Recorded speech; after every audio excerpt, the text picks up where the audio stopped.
ስሙ ሊደት ነው ያለችው። የኔ ያለችው ተናገር። እኔ ምንም ማውቀው ነገር የለም። ለራሴ ያዘለኝ አሁን እንኳን ማዘን አይደለም ለምን ድብናት ከኔ እጅ የምታመልጥ መስሎ ነበር። ተናገር ተናገር ተናገር ተናገር። የኔ ያለችው አሁን ደግሞ በህይወት የለች። እራሷን ለእናቱ መስዋዕት ያደረገች አብሮ አደግ ጓደኛው ሞታለች። እስኪ አስበው አሁን ምን ያክል ተጎድቶ እንዳለ። የምርሽን ነው አይደል? የናኦል እናት ሞታለች? እሺ ቆይ አብሮ አደግ ጓደኛውስ ለምንድን ነው የሞተችው? ተገድላ። ናኦል በጣም ያሳዝን ልጅ ነው። አሁን ራሱ ሀዘኑን ብቻውን እንዴት እንደሚችለው አላውቅም። ዴቭ እዚህ ነህ? ባርኪ ፈልገኝ ነው? አዎ ስራ ለመሄድ የተዘጋጃቸው ነበር። ያው እና አደራ ልሰጥህ ነው የመጣሁት። ብዙ ትቆያለህ? እንደተለመደው ስሬን እንደጨረስኩ እመለሳለሁ። እስከዛ ግን አደይንም ሊዱንም ፍቅርንም ቤዛንም ቢሆን አደራ ይጠብቃቸው። አታስቡኝ፣ እንከባከብልሃለሁ። ልሸኝህ? ሰዎች በጣም የሚገርም ነው። እንግዲህ እንዳያችሁት ነው የናኦል ፍቅረኛ እንደሞተች በስተመጨረሻ አውቋል። እናም በጣም አዝኗል። ዛሬ በጣም ልቡ ተሰብሯል።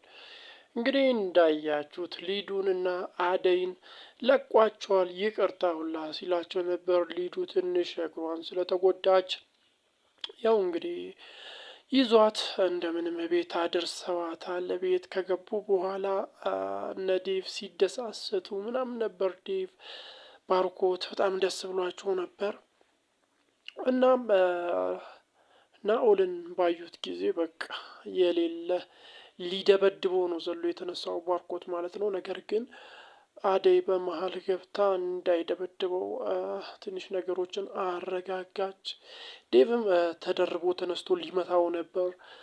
አደይ አሁንም እንዳይመቱት እንዳይደበድቡት በመሀል ገብታ አስተወቻቸው። ከዛም በኋላ ላይ አልፈልግም ከዚህ ቤት ውጣ፣ ፖሊስ ከመጥራቴ በፊት ከዚህ ቤት ውጣ፣ አለበለዚያ ፖሊስ ጠርቻ አስይዝሃለሁ ሲሉት ያው አደይ በመሀል ገብታ ናኦል አሁን አዘን ላይ ነው፣ ለ3 ቀን ቢያንስ እዚህ እኛ ጋር ይቆይ ብላ ስትጠይቀው ነበር። እንግዲህ ሊዱም ስትሸፋፍንለት ነበር። እህቴን ለ1 ሳምንት አግታት ምናምን ሲለው ነው እኔ በፈቃደኝነት ነው የሄድኩት፣ እሱ ተባበረኝ እንጂ እኔ ራሴ ነኝ በፈቃደኝነት የሄድኩት ብላ ነገሮችን ስትሸፍንለት ስትደብቅለት ስታግዘው ነበር። ያው እነሱ ለሱ አዝነውለታል። ናኦል በደረሰበት ሀዘን ላይ አልተሳለቁም ወይም ሙድ አልያዙበትም። ብቻ ቢያጠፋም ሀዘኔታ እና ያላቸውን ርህራሄ ለናኦል አሳይተዋል።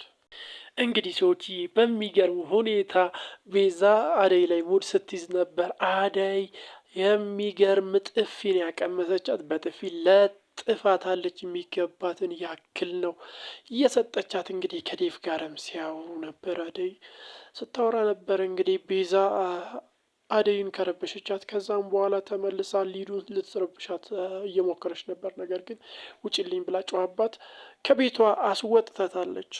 እንግዲህ መጨረሻው ግን በጣም አሜዚንግ ነው። ናኦል ልጆቹን ከለቀቃቸው ከፈታቸው በኋላ ኪንጎና ዳይመንድ መጥተው ውቅጥ ነው ያደረጉት። ውቅጥ ለጌሾ ወቀጣ ማንም ሰው ምናምን የሚለው ነገር አለ። እንደሱ ነው የወቁት። በቃ ቅጥቅጥን ያደረጉት ልጆቹ። ልጅቱ ለራሱ ሀዘን ላይ ነው። በቃ በሀዘን ላይ ዱላ ሲጨመር አሜዚንግ ሆኖለታል። በሚቀጥለው እስክንገናኝ ባይ